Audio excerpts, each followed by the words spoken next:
everyone, it's Lee Perry here, and you're tuning in to the Organizing to Victory podcast, where we're talking garage politics.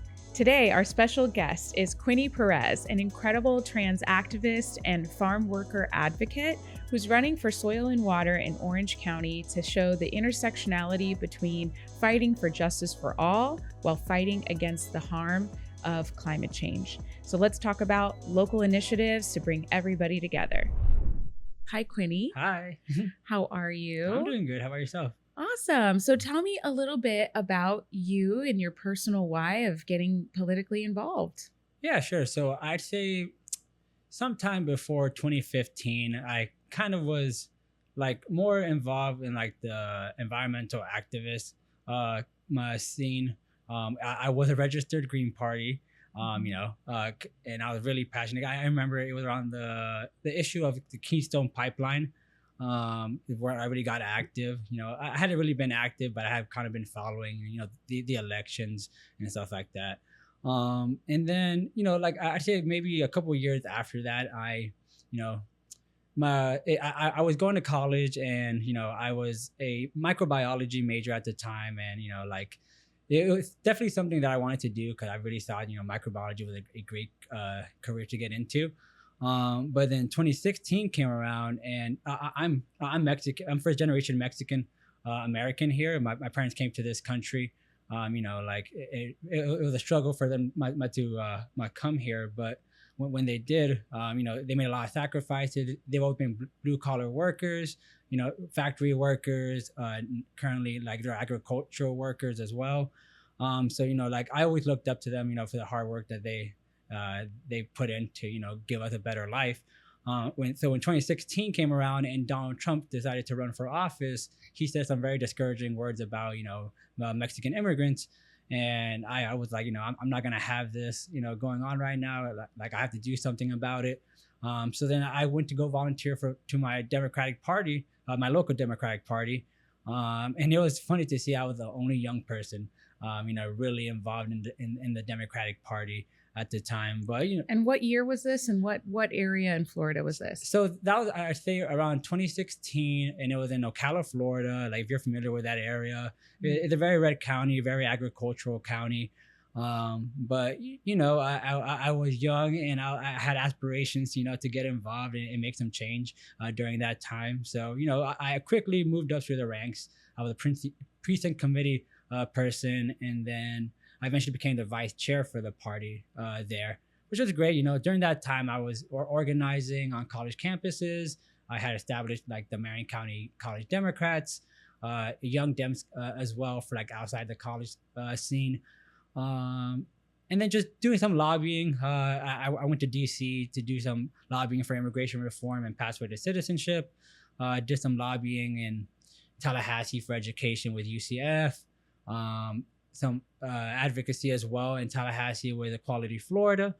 It was a good time in Marion County, but I eventually was already graduating from my 2-year college there, and I was going to UCF. And then at that time, I had met Representative Carlos Guillermo-Smith, great friend of mine, great guy, very great person for the community. But I met him, and he told me, because there was an issue going on in Marion County pertaining to a school board on trans issues, allowing kids in the restroom that they prefer. And Equality Florida came to Ocala, and they were helping us strategize what we could do in the school board meetings and stuff.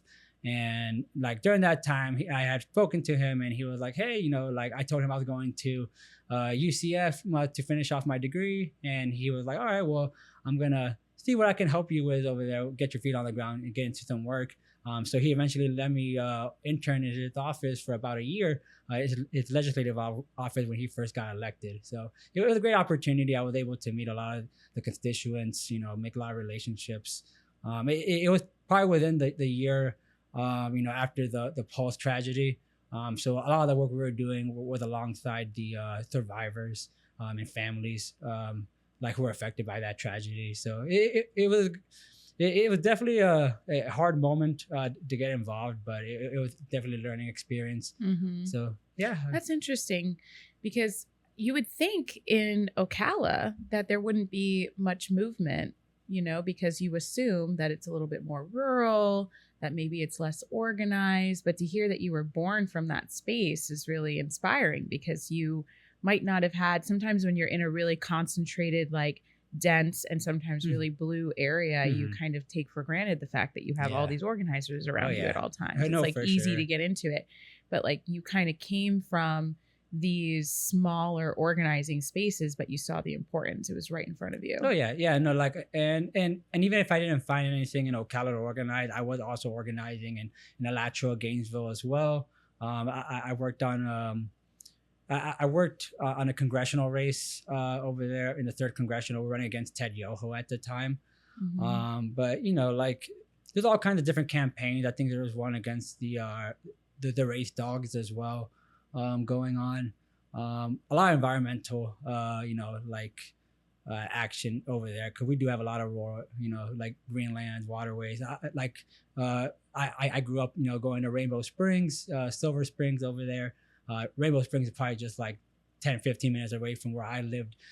So we were going there all the time. So we really appreciated, like the environment and the rural of that area. But it's you'll have your pockets of red not your pockets, you have your pockets of blue everywhere, but like it's really the red counties that you really need to focus on, because there are people there. A lot of people don't think that there are progressives or Democrats in those counties, just because that county may not be advertising as well as they could be, but like there are people there who do want to do the work for sure. So tell me, before you got political, so it sounds like before 2016, maybe you were watching all these horrendous things happening, but you weren't as politically involved, but you saw the struggle of your parents and how bad policies were keeping them, behind. Right. What pushed you to finally get into like politics? Because it sounds like your trajectory was, you were mad, you started getting active, and then boom, next thing you know, you're running a congressional race. Like, what was that thing that triggered you into getting into politics? Honestly, it's the funniest thing. I remember I was at a kids party because I was young, and I was inside because I didn't want to go play with the kids. And I was actually watching I think the Democratic National Convention with I think John Kerry, of all things. And I don't know what it was about that, that stage, and like everybody enthralled by these candidates and stuff like that, that really got me interested. And then I'd say I was definitely more like what's the word? Like I didn't have a structure. I didn't really have a political direction at that time, but I knew that like standing up for human rights was something that was important. I remember like what was going on in Syria at the time, and like the way that our president was handling it at the time, even though he was also a Democrat, and also the Keystone Pipeline as well. So I that's when I became more critical as well. And then like I took a break that I think because I was trying to figure out what I wanted to do career wise. I really didn't have a direction at the time. I was gonna go into nursing because I just really like helping people generally. But then after that, I went into microbiology because that was something more specific. I just really was into STEM, growing up as well. But then it was just that shift and that aggression from Donald Trump that really like finally activated me to go out and actually volunteer for like an established party. So you said you were Green Party. You said you ran a congressional race, and then you kind of took a little bit of a step back. What was going on in that part of your life? And now it feels like you go to everything. It feels like you're everywhere. So it seems like something spiritually has been shifting with you lately, and I'm so intrigued by what is motivating you now. Yeah, well, what is really motivating me now? I mean, like I am trans. That's something. And I think with that, like I've kind of lost a little bit more patience to like the BS of people. People may give you the runaround, but like as a trans person, sometimes you do deal with a lot of like hate, and discrimination, just generally just because people aren't familiar with trans people generally. because we are 1% of the population. So not that many people have ran into one.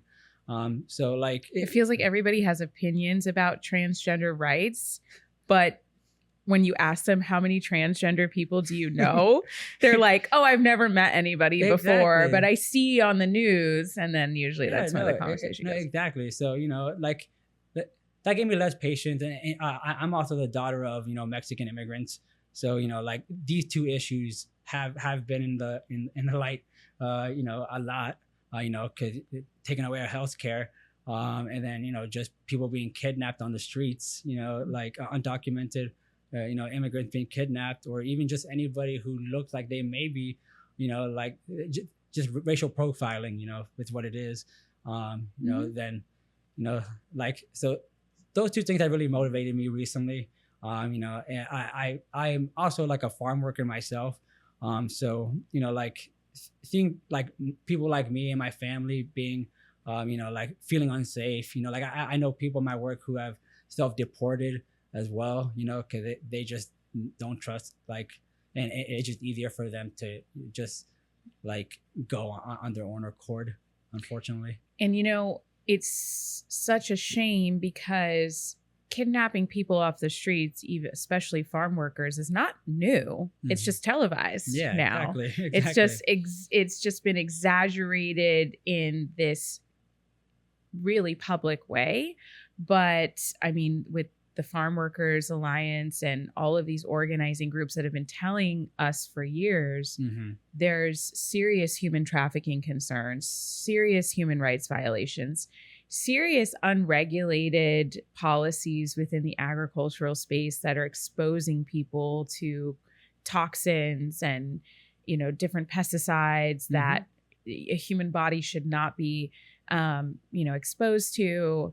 Yeah, because that's something that I deal on a daily basis too. Because I work in the medical, like in the mass medical cannabis industry. So we grow like the amount of grams of weed that we grow in the hundreds of thousands. It's like, and all that takes pesticides, all kinds of different chemicals that you may need to use. And a lot of these are also indoors. So like, just imagine like the kind of thing that you may be dealing with. But yeah, no, it's a real important thing to consider. And these are the same people who are providing the table, like on our kitchen table. I mean, the food on our kitchen tables, essentially. So like, it's on us to make sure that we advocate for these people. I've never understood why. And maybe it hasn't always been this way, but ever since I was a child, I couldn't understand why the empathy was lacking for our farm workers, why we can't see the direct connection between a full refrigerator or a full pantry and the people that are on the front lines of helping to make sure that we have a full refrigerator, why we can't show this collective desire to make sure that they have rights. It wasn't always that way because there used to be a major in the 60s and 70s, like farm workers organizing.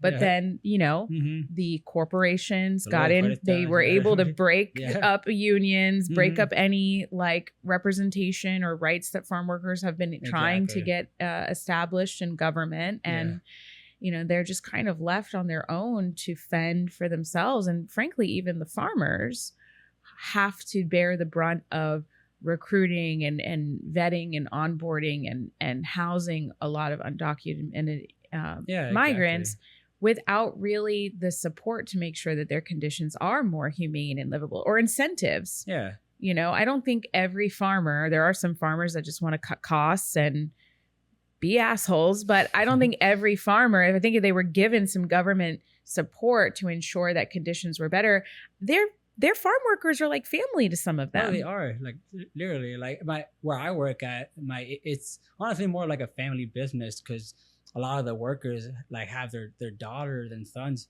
also working there, and it's like it's a it's a very nice community. We encourage each other, and we're just there to help people. Like, not everybody who works in a medical cannabis growth facility smokes weed. A lot of people don't even smoke weed there. They're just there, like to do their work, provide for their families, and go on. But it's unfortunate. I just think there's a disconnect a lot of the times because there are language barriers. A lot of people just see them as like as the other. Like somebody comes that like has like a 12-hour shift in the field. They come out, they go to the store. They may not be the most presentable person at the store or whatever. And people will just see them as like as something to kind of avoid or whatever. But these are people are providing us the food on the table. So. Yeah. So tell me, let's switch gears because I think we'll tie it back. Yeah. But with the fact that you yourself are trans, let me just say that running for office is already terrifying. Yeah, you're telling me. Being outspoken on policies and not going with the current, the wave of just what every Dem is just saying. We need to be moderate in our communications. We just need to kind of go with the status quo. Being outspoken about things is already scary when you're running for office. Then being part of one of the most marginalized, oppressed, and frankly, right now, the culture war is targeting your demographic. Do you feel at all like, how are you processing all of those breakings of norms for yourself? With therapy as well. Having therapy. But I think that what motivates me the most is like that's crazy that the president is targeting somebody like me specifically. Like I'm the daughter of Mexican immigrants. I'm trans. I'm like the poster child of what like the conservatives like are railing against right now. So I think that will give me more encouragement to be out there because like I do worry about my safety, of course, in public. Like I have been assaulted in public before. But it's just one of those things where like if we don't do it, then who else is gonna do it? Like I've seen other trans candidates run for office, and unfortunately they haven't like been successful. But like I feel like with my story, I like I'm trans. I'm the daughter of Mexican immigrants. I feel like just kind of taking that in the moment of what's going on right now is a good opportunity. That's why I think, like that's why I'm running now specifically. I think this is the moment where I can be advocating for those two things like simultaneously. And I think about this a lot because there's all these fights on DEI and on like African American history or just teaching history in general. And it's so ironic that the Republicans on one hand say, I don't want to feel guilt for being a white man, or I don't want to feel like you're shoving your rainbows in my face. Right. But then at the same time, they say, I'm all for, keep government out of my bedroom, keep government out of, don't tread on me. Right. Whether or not I'm trans is none of your damn business. Exactly. Like what I do with my own body, that's bodily autonomy, Right. So. And I don't understand why they can get away with commandeering diversity, equity, inclusion. They almost gaslight our movement by saying the more that you point to it, the more you keep it relevant, and we want to move on from racism. So it's almost like the way that they're building it in within their base, which is so ironic, is they're saying, you want equality? Let's all stop talking about it, because we stop talking about white people being white. Yeah. It's just a norm. No one's asking, oh, what are you when you're white? So how about we just stop with the conversations, and then everyone will be free and everyone will be equal. But on the other hand, every single headline is some type of culture war attack against migrants, against African Americans in their history, against transgender folks being able to have access to healthcare. Right. And it's like, if you want us all to just be equal, you can't silence anybody's ability to have representation and then turn around and do nothing but attack these marginalized groups at the same time. Exactly. Yeah. And very often I hear that, and it's ridiculous because like for example, trans people are like 1% of the population. Like if people aren't going to be outspoken about that issue, then people aren't going to talk about it. And then like not talking about it gives conservatives or people who are against trans people the opportunity to write the narrative or like direct the narrative. what trans people. I mean, they want trans people to kind of be portrayed in the public. Because let's just take their logic and let's use it to describe the future we want to see. Right. Like, I want more people like you to run for office, and being trans not even be like a focal point of conversation. I want people of a diverse background to just be celebrated and just to be able to have their moments, have their holidays, have their safe spaces. But it's the Republican attacks that keep it prominent and in the forefront and always part of the conversation. And then they continue to push and push and push so that now people are forced to hide their sexual orientation when they're teaching in school. Right. And all these other attacks, it's like you're forcing it to be a focal point of our culture. Yeah, and it's ridiculous. Like, if they really didn't care about it, then why would they spend like $200 plus million on like trans anti-trans ads, like during the presidential election? And I'm curious your thoughts, because even within the Democratic Party, which, you said you were part of the Green Party, you went into being a Democrat now, but I'm so curious to hear what that arc has been like and if you're still struggling with it. But even people within the Democratic Party say, well, Kamala went too left and was too vocal and was too progressive on the trans issue and kept shoving the trans issue down people's faces. She was not progressive enough, in my opinion. I agree. And I think that if you come out with a strong agenda about how you're going to help the masses, like a socialist agenda about healthcare for all, housing for all. Exactly. You don't have to worry about the trans issue. It's just you're providing healthcare for all. It's like the more that you have to like be a hard line on whether or not children should be checked before they're using the bathroom. Like general inspections. Yeah. That's crazy. Insane to me. Like, why would that even come up on the campaign trail? But then climate change isn't brought up at all. Yeah. And that also affects cis women. That doesn't just affect trans people. That affects cis women. Yeah. And so I think Democrats dropped the ball on messaging around that. And I think AOC was the only one that said what you just said, like cis women are in danger too. If you want to start doing bathroom checks, who's conducting those checks? Yeah. And any cis woman who may be seen as masculine, because of some, features or something like that, are also going to be targeted. Yeah. And so I'm curious to hear your arc about being involved with the Democratic Party, who is also not making this party feel safe for you. Yeah, so it's definitely been a roller coaster. Like I'd say when I started, I was like more like a radical leftist, with environmental issues. When I got more involved, I'd say that my views became a little bit more, like I became more involved with like the internal affairs of the Democratic Party here in the state. And in some way that kind of like I want to say that complacency kind of like to a degree, on certain things, like it's one of those things where you're just like, all right, well, like I don't want to ruffle any feathers, my kind of situation. But then, like as I got more involved and I met people like Representative Smith, State Senator now, Smith, Ana Escamani, people more unapologetic leaders, in Orlando. I began to realize you can have a winning message, like just being authentic, being, progressive, and, just talking about everyday issues that some people in the party might be scared to discuss. Yeah.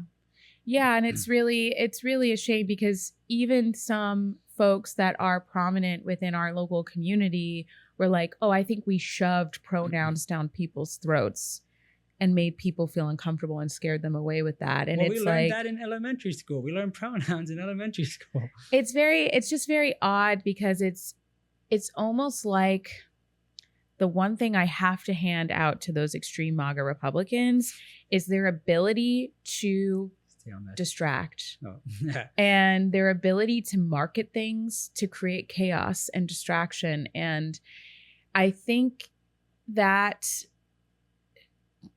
the trans rights movement is important. It Mm-hmm. needs to be vocalized. There needs to be more representation. But at the same time, like, the Democratic Party needs to understand how to do that across all the demographics equally Mm-hmm. in order to, when they say they want to bridge a wider net or an umbrella, Yeah, they talk about like bringing in Liz Cheney. That's the opposite of what we need. Yeah, we don't need Liz Cheney. We need somebody like, Dora Mamdani.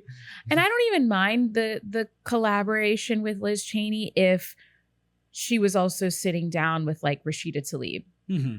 Yeah. Like, if, like, I would have gained so much more respect if the umbrella that she was building Included everyone. Mm-hmm. Her campaigning with Liz Cheney and the very next day, like, sitting down with Ilhan Omar and Rashida Tlaib talking about this huge humanitarian crisis in Gaza would have been like poetic, because Liz Cheney was not a friend to the Middle East. No. And neither was her father. Yeah, exactly. And, we can recognize that we probably have differences on those subjects. Mm-hmm. But against Trump, who's such an extremist, we have to figure out a way to align. Yeah, exactly. And it's almost like they pick and choose when they want to be inclusive, even when the risk is so big with Trump. Yeah. Yeah. I mean, like, yeah, they had a short time to campaign, but like, just listen to the people. Like, that's all you really got to do. Like, what issues are important to them. Take the time to do that. Don't worry too much about the donors. I mean, I know donors are going to be the most important thing to some of these Democrats, unfortunately. I've been around those spaces. I know how important it is, money to fundraise, for campaigning and stuff like that. And there are some legitimate expenses and stuff like that that need to be paid, for that infrastructure and stuff like that. But we also need to redirect that money to like more local, my efforts, because like, you build from the bottom up. You build from the top bottom. Yeah, exactly. Mm-hmm. Exactly. So you're running for office. Yeah, I am. Yeah. So I'm running for Soil and Water Conservation District 1 here in Orange County. Like, it's exciting, nerve-wracking. But, I'm looking forward to, earning the support of, many of the citizens of Orange County. So what are some of the platforms that you want to run on, and what would be a successful term as a soil water commissioner? Sure. So like, one of the biggest issues, like, just because this role definitely lends itself to be more like an advocacy role. Like, you're not really a taxing authority like in this position, but like, I really want to advocate for the undocumented farm workers. Like I mentioned before, it's very important to provide them with the resource that they need, because they are the ones that provide. They are the ones who work on the land. With our water. They're the ones directly affected. They're the ones directly touching the land, and working alongside with it. So I think it's on us, to provide the resources that they need, and just like keeping them healthy, providing them with stable housing, like raising their wages. A lot of them are making maybe below minimum wage, if we're being honest, under the table. So like, it's just very important for us to support them. I'm also a big advocate for our greenlands and waterways. I grew up in Marion County. We had my Silver Springs. We had Rainbow Springs over there, like very rural area. Like, my parents worked with horses. So like, I've always been like on the farms with like, it's always been part of like my childhood. So and just like, thinking about overdevelopment, urban sprawl. Like, like, I come from Ocala, which is a very rapidly growing city, but like transportation is lacking. Like, affordable housing is lacking. Like, people are like, are unemployed. Because they can't drive to their job. They can't get like to their job that may be like like 10 miles away within the same city. So yeah, I think those are some of the things I really want to advocate for, and I really want to work with like state, local, and federal, representatives, agencies, to kind of see like what I can lobby, like like alongside them, because I think this is one role where like lobbying alongside other elected officials is very important.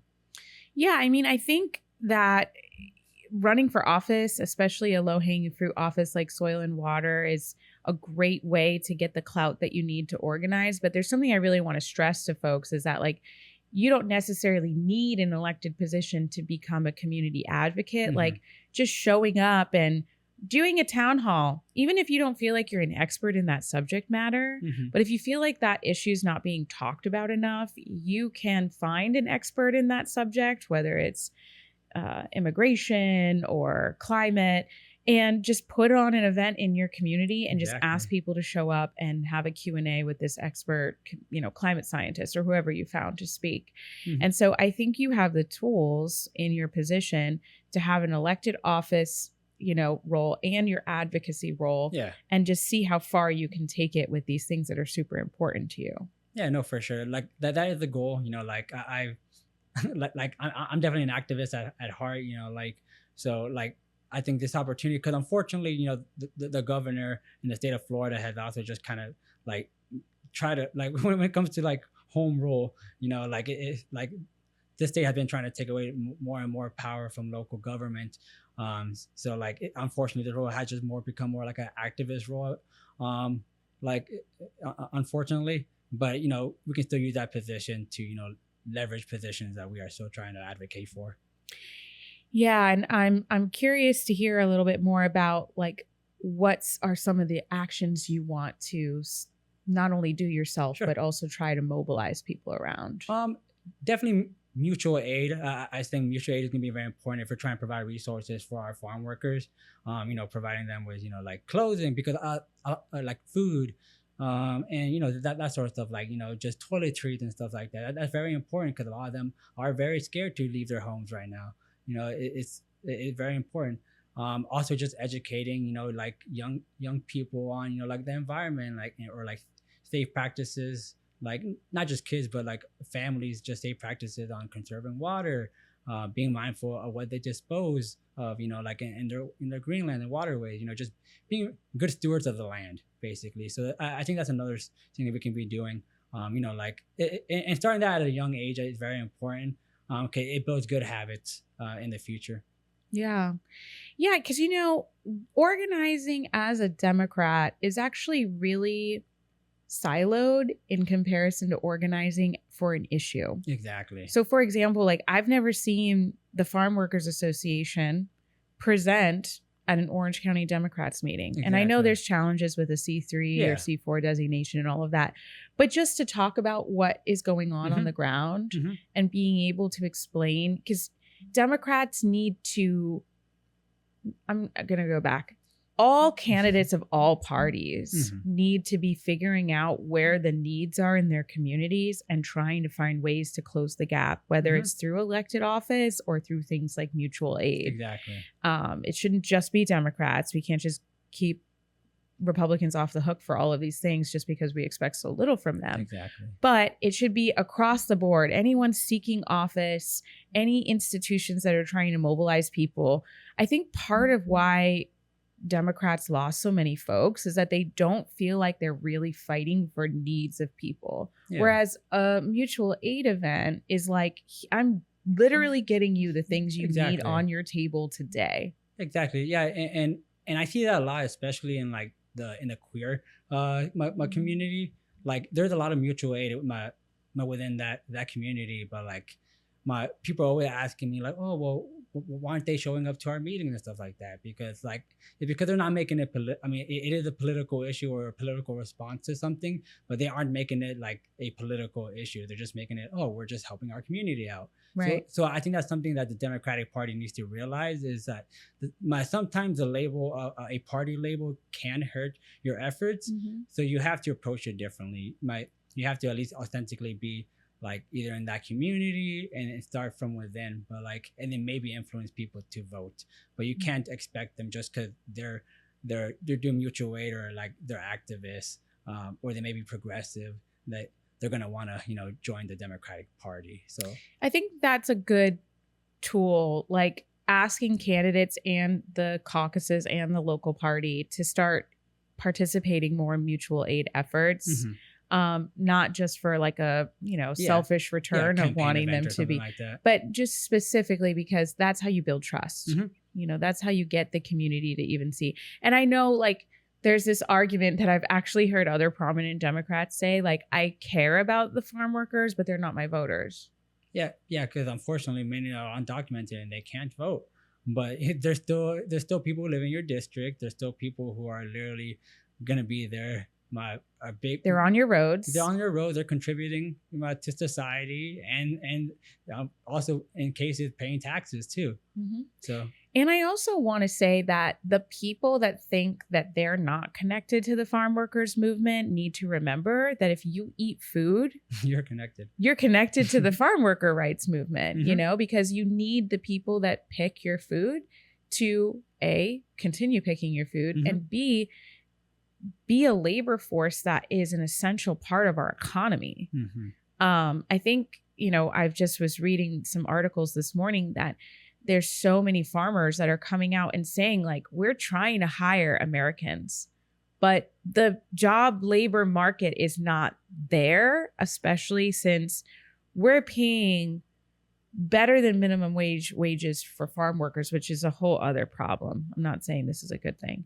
I'm saying they're paying quote unquote better than minimum wages that are attractive to folks who are barely really thriving or surviving, but Americans are not applying for those jobs. I still think those jobs need to pay more, but I still don't think even if they paid more that Americans would be applying for those jobs because manual labor jobs physically demanding, very, very demanding. And culturally it's almost like you put in a hard day's work as a maid or a farm worker or what have you, there's like a sense of pride in that. Yeah.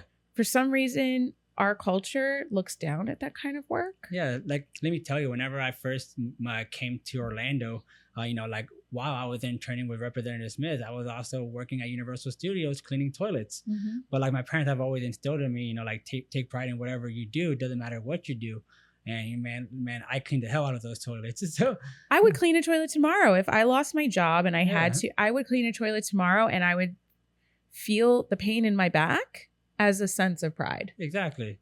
And I kind of instilled it, was instilled in me when I was growing up. So, it doesn't matter what work I'm doing. Like I could be juggling, running for office, but I'll still be, doing manual labor because, it's not really about, a pride thing. It's just you have to survive in this world. Absolutely. And so, you're going to become more vocal and, get to be at a place where you're running for office and you hopefully get elected. What would success look like for you? I mean, that's a good question, honestly. I just hope to see that people like me get more encouraged to run. I think to see that is possible. I mean, it's I think just simple as that. Honestly, I've always just wanted to see more people like me run. And when you say like you, what do you mean? I mean, just trans, especially, how, we do have some trans elected officials now, across the country. But in Florida specifically, we do deal with a lot of anti-trans legislation. We do with a lot of, a lot of hate, unfortunately. And I think just success would be, me encouraging other people to run so we can, so we can become a fighting force in the state.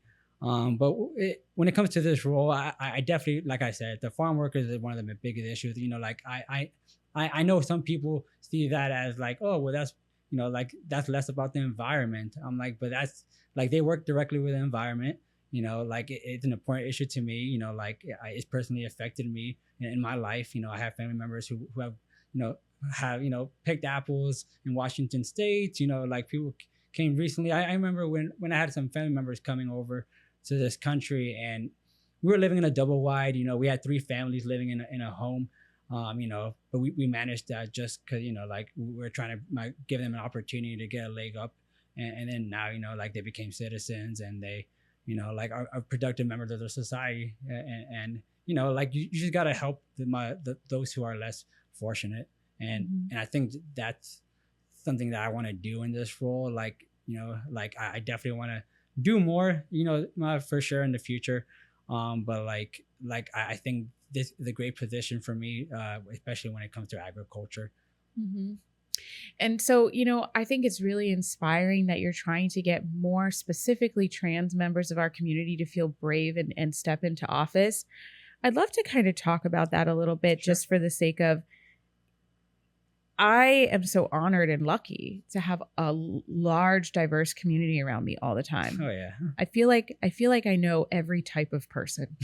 Right. And I think that's a blind spot for me, because there are some folks that have never met a trans person before and maybe don't even know, honestly, what the trans community is going through right now. Oh yeah. And I'd love to hear, like, from your opinion, what is the trans community feeling right now? Oof. Scared. A lot of fear. Like definitely after I'd say 2 days before my Trump got elected, I did get assaulted in public. And like I felt that kind of stemmed from like the political climate at the time. And then immediately that first day, when Trump was signing those executive orders, it included some things targeting the trans community. And what I hear a lot from the trans community right now, the people at least who I know, it's a lot of fear. Like they are trying to flee the state, to go to other states are more, but like more safe for them. But unfortunately, they can't afford to, because not a lot of people. It's also unfortunate a lot of trans people are unemployed as well, or are more likely to be employed due to just discrimination. Like unfortunately, I got a job. My brother helped me out, but like even then, like I've interviewed before, and once people find out, like it's not directly implied, but people do tend to discriminate just because maybe not because they're like transphobic, but they're just not familiar with the like trans people, and they might not even know how to because they create the policies to ensure that person feels safe on their staff. Even just navigating that. No, exactly. Yeah. So like that's one thing. Sometimes they feel uncomfortable, not prepared, like because they may see it as a liability, or sometimes. So that's very unfortunate. Like it's definitely a lot of fear in the community, but there is a lot of like hope and joy, because like people like over all of this, like you just have to like be joyful and just get through the hard times, or else it's not going to be a good time for anyone. And I feel like it's really shameful, because it's even hard to organize around that, because if you even put like, let's say like a trans like picnic or something to celebrate publicly, like it becomes a target. And the crazy people that are destined to make their opinion heard because they feel that they're God's gift to this earth, and they can just assault people who are brazenly, exactly, I don't know, given permission because we have a bigoted president to be, hateful in public. They would target something like that, and I think that's such a disgusting part of our society, that even to try and organize and create these safe spaces is even more challenging for the most marginalized community, in my opinion. No, yeah, for sure. Like I've like in my experience, because I transitioned about like a year and a half ago, but even before that, I was kind of already established, like here in Orange County, working for different candidates, different organizations, stuff like that. So like I feel like I was able to organize that and build that. I did take a hiatus because transitioning is not something that you take lightly, and I wasn't gonna juggle this kind of work and do that at the same time, because like you really need a lot of like a lot of mental and like good mental health, and just a lot of energy to go through that process, because sometimes you lose people that you love in the process, unfortunately, and I have, but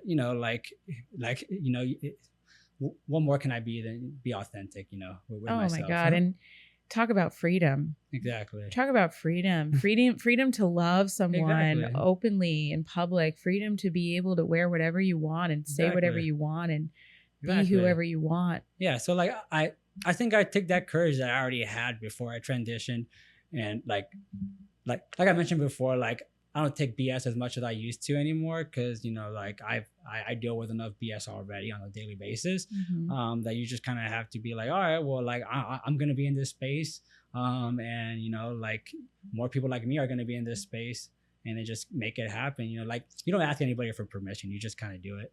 It is so, you're so right, because there's so many roadblocks. There's I have a lot of friends that haven't transitioned yet who tell me about just their parents saying crazy things when they even try to throw out a clue of the idea, that just make them very resistant to coming fully into their moment, and it's such a shame how much society will reject that innate feeling of inclusion that I think is human. I think being inclusive is a very human feeling. And for some reason we've been like societally changed and almost manipulated into a situation where anyone different needs to be vetted or rejected. Yeah, no, like for sure, because I remember pre 9/11, like the one thing that they always emphasize was like, oh, we're a melting pot. Like you remember that? Like people are always like, every time, like everywhere you see it, like, oh, we're a melting pot. And then unfortunately after that, like it just became easier to be like, oh, like the other, of like in society. And unfortunately, that was something that kind of tore it apart. In that sense, and there needs to be more like, oh, like we gotta fend for ourselves, because you never know what kind of threat might be coming our way. But like that only makes us weaker in the end, because if we're divided, we can't stand united. I would like to believe that there are so many people under attack right now. Like even childless cat ladies become a culture war. Yeah. If you don't want to have kids, it's like a culture war. Yeah. If you are, Black and you want to talk about Black history and you want to like make sure that kids know our past, that's a culture war. If you are a university trying to open up your scholarships to folks that are marginalized, that's a culture war. It's like everybody, teachers are getting attacked. So many people are getting attacked that I hope in this moment it's like every bridge is being burned, that I would like to believe that we can rebuild it and be more inclusive and really build it with an economic message at the forefront of like everyone deserves healthcare. Yeah. Everyone. Yeah. No, well, what about trans people? Everyone. Same people. That's the same healthcare we're getting. Same healthcare. Same healthcare. Everyone deserves it. Well, I don't want my tax dollars to go towards, but your tax dollars are already going towards that. And it's going towards Viagra in the military. Like more money goes to the Viagra in the military than it goes to transgender surgeries. Oh, absolutely. And it drives me crazy too, because like, okay, trans folks are being discriminated against and they can't get jobs. Your tax dollars go to unemployment to help those people. Yeah. Wouldn't you want them to be productive members of society, paying taxes, being able to benefit, being able to get a hand up so that they can become like more paid and paid more taxes and contribute more to our local economy? Right. Yeah, even if it's a selfish reason for them to do that, like, like just still provide healthcare for everyone. It healthier society will make you, a stronger economic society too. And there's almost a sinister thing in the back of my mind. I'm always looking for a way to blame a corporation. Always. Because I find it so odd how when there's someone who is inclusive running for president and wins, all of a sudden all these companies are like lining up to show their support. Right. But as soon as we have a more conservative, very bigoted president in office, they take huge leaps backwards. Yeah, I mean, money talks, unfortunately. I think, like, for example, more conservative people are like more business oriented, so like they tend to benefit more from like a conservative presidency, in my opinion. Mm-hmm. And I think it's just like the other way around. You're saying like, for example, like a progressive president or whatever, or like liberal president, it's just easier for them to go along with that brand. Like I think when it comes to corporations, they're always gonna just go along with what the society is like deems like cool or whatever. But it's so stupid Yeah. because like Target's CEO just stepped down because they just did an earnings call and it was Yeah. like record profit Yeah. loss, Well, yeah, and they've gotten caught up in this, we're trying to culture impress the war. president, kind of. We want to impress people with our LGBTQ merch and then turn around and then be completely quiet and muted when a bigot gets elected. Yeah. I mean, like I'm sure, like either way, they're always beneficial to a lot of corporations, depending on who wins. But it's like I think a lot more people are recognizing that now, and I do organize with like different my different projects around my Central Florida. So I'm also a board member of the Goblin Market. Okay, yeah. So like that's like a queer space that's like not political. It does have a big disabled community, and you just gotta learn how to like instead of going to a big corporation, like Pride event, make like try to organize something more local, something more organic that's not like basically bought out by corporations or being sponsored by corporations. Right. So just making everything more local. I think that was one of the things that we were doing. We organized a Pride event ourselves, and it was very successful. Because people do recognize, hey, like this is something more authentic than just big sponsors donating to Pride. So I think we just got to focus more on local, like supporting local for sure. That's very important. And then like the money that big corporations are going to contribute to those, it can probably be as much, but at least we know that our community is being authentically represented. For sure. So how can people get involved with your campaign, and what kind of events are you working on? Yeah, so you can find me on Instagram or Facebook with Quinnie for Soil and Water. You can find me on my website, Quinnie for soilandwater.com. And some of the stuff we're going to be working on right now is going to be some mutual aid with farm workers, and then involving some cleanups. I've already been talking with some other representatives, like within the district I'm representing, about like organizing some cleanups. But right now, I'm still at the infancy of my campaign, so just trying to get like everything set up. Get more like volunteers involved, just getting the message out more at this moment. But I am talking to a lot of elected officials and stuff at the moment, trying to gain their support. Because this is one of those roles where you not a lot of people are going to be going to the ballot box and going to be specifically voting for soil and water conservation. But like as long as you make yourself known and you connect yourself with some good representatives who you can collaborate with, then I think that's very important. Because soil water is like it's a voluntary role. It's not a paid role. So like whatever support that our campaign can get is extremely helpful. Like a lot of it so far has been very organic, like help from people in the community.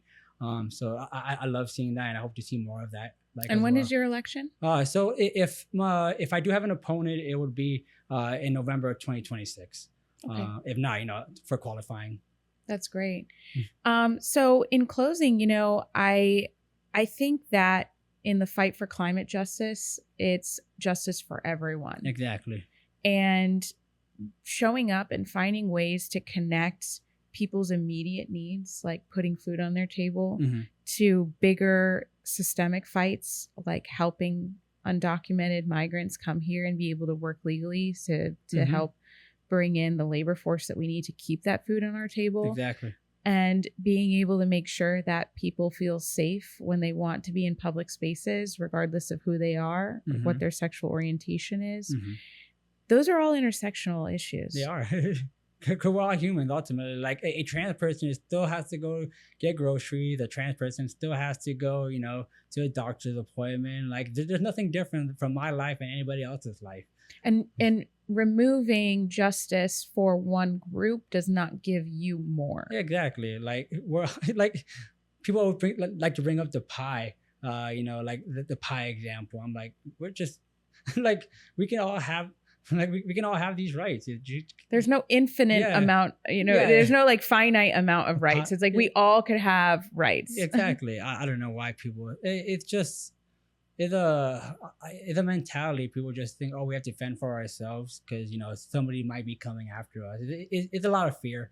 I think and a lot of times it is genuine fear. Whether it's economic or just your safety or whatever in some place. But I think some politicians like to take advantage of that, and then attack a certain community that can't seem to defend themselves. And it's so odd to me that like people are so scared for their children to be exposed to, being able to explore your sexuality or your sexual orientation at a young age when like I barely hear the amount of anger and pushback that I think we should for all of the hundreds of priests that have been exposed in the Catholic Church for like pedophilia and things like that. We're a place where you're constantly muting conversations about sex. So kids have been exploited through that system where they've been shamed to talk about what's happening to them. Whereas it's like and I'm not a parent, so maybe I'm just talking out of the side of my mouth here, but trust your children. Mm-hmm. I think a lot of the fear is that if a child is exposed to a transgender person, then they will overnight decide that they're trans. No, like, and what I tell people, because I have a lot of people who may not just be aware and they like to hear things like, oh yeah, they're grooming kids in school. Like, no, like if I'm being completely honest, I your kids like are the last thing on my mind. Like the only way I would be involved with your kid is if I'm trying to give them a safe space to express themselves. Like other than that, we're not trying to brainwash anybody. We're basically there to give them support, because a lot of times these schools are saying, well, you can't use your preferred name in class, or without the parents' permission or something like that. They're so scared of pronouns, but not scared of giving every single teacher a gun in the state of Florida or having a police presence all the time in the classroom. Like maybe fund their notebooks or like school supplies that the teachers always have to get out of their own pockets, for the students. The fights they choose to fight are really ridiculous. Yeah, exactly. But like I said, climate change to me is this intersectional movement where we have to be able to preserve our planet. And in doing so, we have to be honest about the ways that different communities are going to be impacted. And if we can't even agree that the government should stay out of our bedroom and should stay off of our bodily autonomy, then we're in big trouble when it comes to the bigger picture of how we solve climate change. Yeah. And I just feel like, we deserve rights. Everybody deserves rights. And now we can have a conversation about how we can save our future and save our planet. Yeah. When we get there first. Once we're all on the same page, we can protect our planet. But like until there's no more disagreement, I don't see that happening, unfortunately. But that's why people like us, advocate for these kind of things, because we, I know a lot of people who would advocate for all kinds of issues, and I tell them just focus on one issue. That's very important to you, because it does get overwhelming. There's a lot of burnout, and you're only one person, as long as we're all contributing our time to a specific issue, then that builds up. Well, thank you so much for coming and sharing your story and talking about your personal why. If there was one thing that you would want a young person who's interested in maybe running for office, or a young trans person, what would it be that you would want them to hear? I mean, just know that there are people there who are going to support you. I've already had a good community, reach out to me and support me. So don't be scared. There are, these fears are valid.